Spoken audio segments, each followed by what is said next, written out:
क्या भारतीय जनता पार्टी गठबंधन सरकार ने अपनी रक्षा नीति को बदल दिया ताकि इसका फायदा गौतम अडानी को हो? क्या भारत और पाकिस्तान की सीमा पर जो सिक्योरिटी प्रोटोकॉल है, क्या भारतीय जनता पार्टी ने उसे बदल दिया ताकि उसका फायदा गौतम अडानी को हो?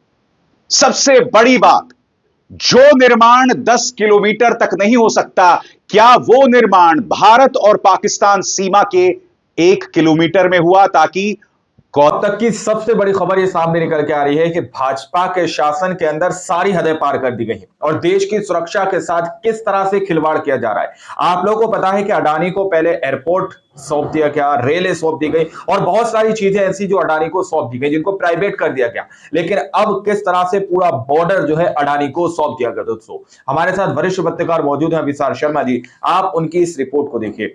क्या भारतीय जनता पार्टी गठबंधन सरकार ने अपनी रक्षा नीति को बदल दिया ताकि इसका फायदा गौतम अडानी को हो?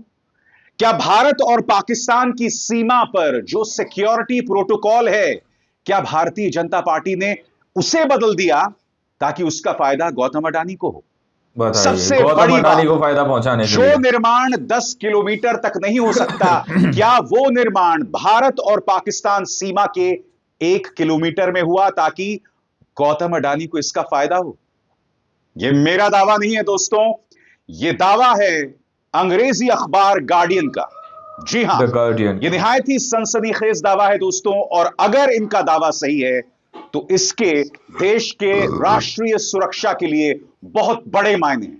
वो भारतीय जनता पार्टी जो देशभक्ति के नाम पर, राष्ट्रवाद के नाम पर अपने विरोधियों को देशद्रोही बताती है, राष्ट्रद्रोह के केस करती है, यहां तक कि राहुल गांधी तक को एंटी नेशनल बताती है।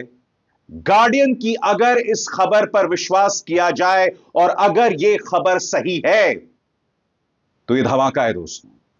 इस मुद्दे पर कांग्रेस की प्रतिक्रिया भी आ गई है। प्रियंका गांधी वाड्रा ने इस पर अपना बयान दिया है।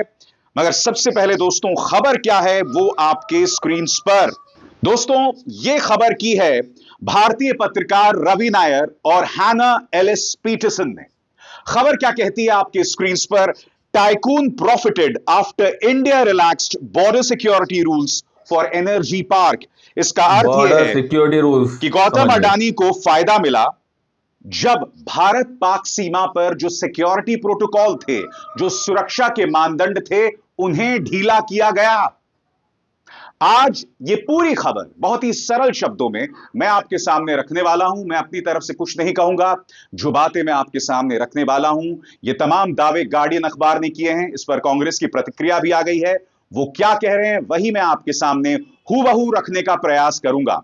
सबसे पहले दोस्तों, ये खबर क्या है गार्डियन के मुताबिक आपके स्क्रीन पर, इसके तमाम पहलू मैं आपके सामने पेश करने वाला हूं। भारत सरकार ने राष्ट्रीय सुरक्षा प्रोटोकॉल में ढील दी ताकि पाकिस्तान सीमा के पास एक स्वच्छ ऊर्जा पार्क बनाया जा सके, यानी रिन्यूएबल एनर्जी पार्क बनाया जा सके, जिसे अंततः भारत के सबसे धनी व्यक्तियों में से एक गौतम अडानी को सौंप दिया गया।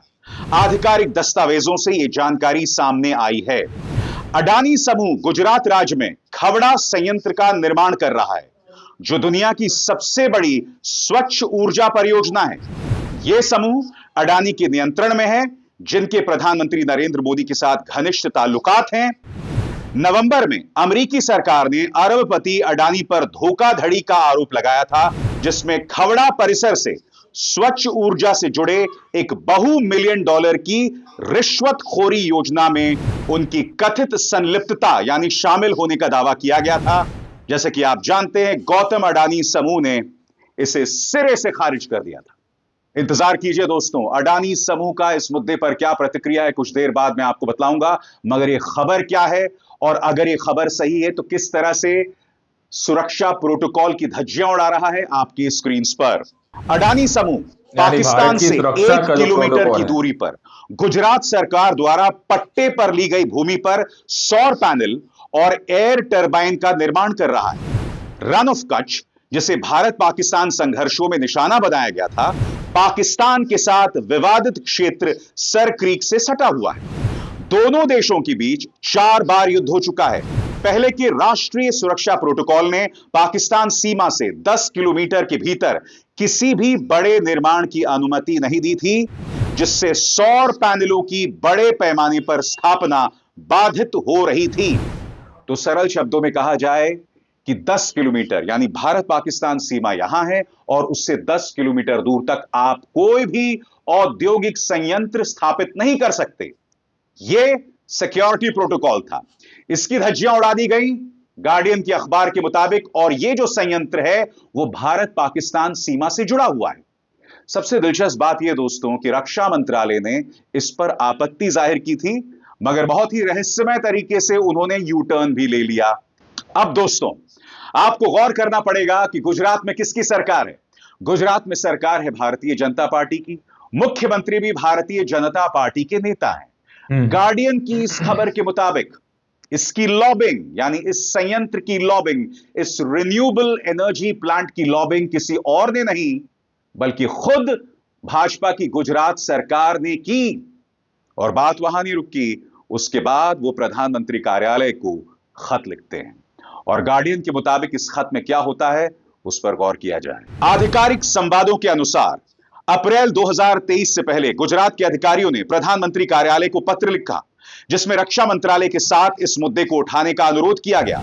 इसके बाद 21 अप्रैल 2023 को दिल्ली में एक गोपनीय सरकारी बैठक बुलाई गई जिसमें गुजरात सरकार के सौर प्रस्ताव पर चर्चा की गई। इसमें सैन्य संचालन के महानिदेशक और गुजरात वह नवीन और स्वच्छ ऊर्जा मंत्रालय के अधिकारी भी मौजूद थे।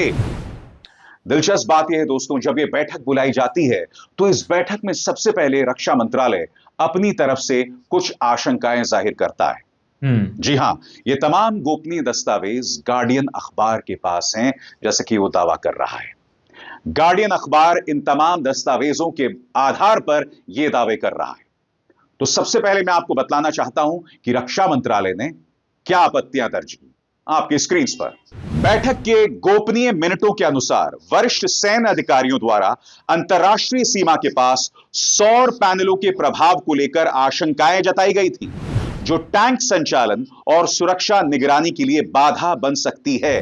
हालांकि डेवलपर्स ने आश्वासन दिया कि सौर प्लेटफॉर्म किसी भी शत्रु टैंक मूवमेंट से उत्पन्न खतरे को रोकने में पर्याप्त होंगे। सैन्य अधिकारियों द्वारा सौर पैनलों के आकार में बदलाव की मांग को डेवलपर्स ने यह कहकर खारिज कर दिया कि आर्थिक रूप से व्यावहारिक नहीं होगा। तो जो सैनिक थे जो इस बैठक में शामिल थे, उन्होंने सबसे पहले क्या कहा? उन्होंने कहा कि अगर आप ऐसा पैनल, ऐसा संयंत्र लगाते हैं तो टैंक्स के मनूवरिंग में, टैंक्स के काम करने में दिक्कत पेश आएगी। इसके बाद सैनिकों ने क्या कहा कि भाई ये जो ऊर्जा संयंत्र है उसके कद को, उसके आकार को छोटा कीजिए। उन्होंने कहा नहीं, डेवलपर्स ने कहा कि अगर हम उसके आकार को छोटा कर देते हैं तो यह व्यावहारिक तौर पर सही नहीं होगा। अब मैं आपसे एक सवाल पूछना चाहता हूं, देश की सीमा पर व्यापार मायने रखता है या देश की सुरक्षा? इस सवाल का जवाब दीजिए। यह सवाल बहुत अहम है क्योंकि गार्डियन की इस खबर के मुताबिक सैन्य अधिकारियों ने अपनी आपत्ति जाहिर की थी संयंत्र के आकार पर, जो मैं आपको पढ़कर सुना चुका हूं। सैन्य अधिकारियों द्वारा सौर पैनलों के आकार में बदलाव की मांग को डेवलपर्स ने यह कहकर खारिज कर दिया था कि आर्थिक रूप से व्यावहारिक नहीं होगा। मगर उसके बाद इन तमाम सैन्य अधिकारियों ने यू टर्न ले लिया और आपसी सहमति बन गई।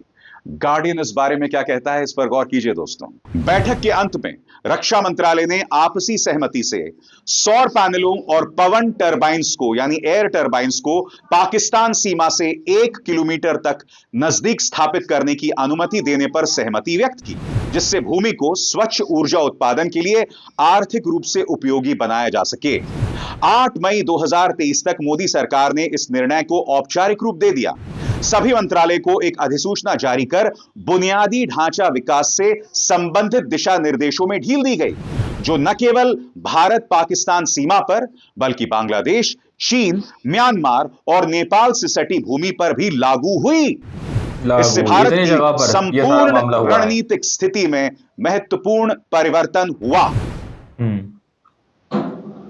इंडिया का जो स्ट्रैटेजिक इक्वेशन है, जो सामरिक इक्वेशन है, वो पूरी तरह से बदल गया, जैसा कि यह दावा किया जा रहा है, क्योंकि यह जो स्थिति है वो सिर्फ भारत पाक सीमा पर नहीं, म्यांमार, नेपाल और जितने भी हमारे पड़ोसी देश थे उन पर लागू हो रहा था। दिलचस्प बात यह है दोस्तों, यहां पर 3 सैनिक अधिकारियों की बात की जा रही है।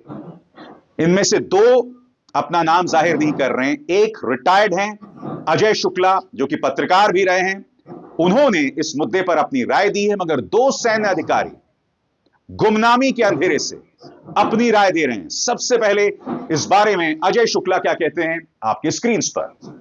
सेवानिवृत्त भारतीय सेना कर्नल और रक्षा विश्लेषक अजय शुक्ला ने कहा, भारत पाकिस्तान सीमा के इतने नजदीक एक हाइब्रिड पवन और सौर ऊर्जा उत्पादन संयंत्र स्थापित करना रणनीतिक रूप से अविवेकपूर्ण है। सीमा रक्षा मानदंडों और प्रोटोकॉल में बदलाव कर भूमि को सस्ते में व्यावसायिक शोषण के लिए उपलब्ध कराकर सैन्य को निजी व्यावसायिक लाभ के लिए अतिरिक्त रक्षा जिम्मेदारियां उठाने पर मजबूर किया जा रहा है। यानी कि कहीं ना कहीं देश की सुरक्षा के साथ समझौता, यह दावा कोई और नहीं, एक रिटायर्ड कर्नल और रक्षा मामलों के जानकार अजय शुक्ला कर रहे हैं।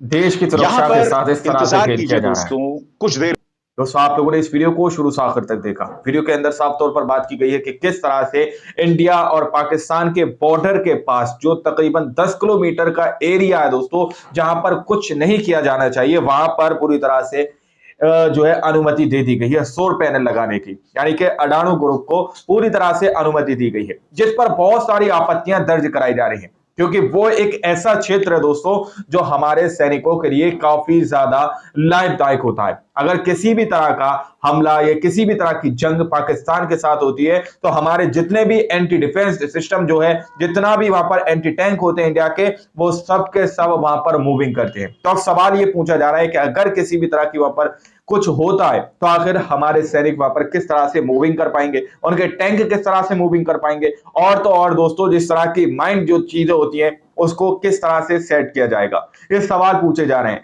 तो अब जो है स्थिति दोस्तों यहां से रेल, बैंक और एयरपोर्ट से लेकर अब जो है देश की सुरक्षा तक पहुंच चुकी है। यानी कि सीधे तौर पर इसको भी अडानी को सौंप दिया गया, अडानी ग्रुप को यह चीज सौंप दी गई है। अब आप लोग समझ सकते हैं कि देश की सुरक्षा के साथ किस तरह से खिलवाड़ किया जा रहा है। सीधे तौर पर अभिषाक शर्मा जी इस बात को इस वीडियो के अंदर बता रहे हैं। बाकी आप लोगों ने इस पूरी रिपोर्ट को देखा सुना, आप लोग क्या सोचते हैं, क्या समझते हैं, अपनी राय कमेंट सेक्शन में जरूर दीजिएगा और सच्ची बाकी खबरें देखने के लिए चैनल को सब्सक्राइब कीजिए। मिलते हैं अगली वीडियो में, जब तक के लिए जय हिंद, जय भारत।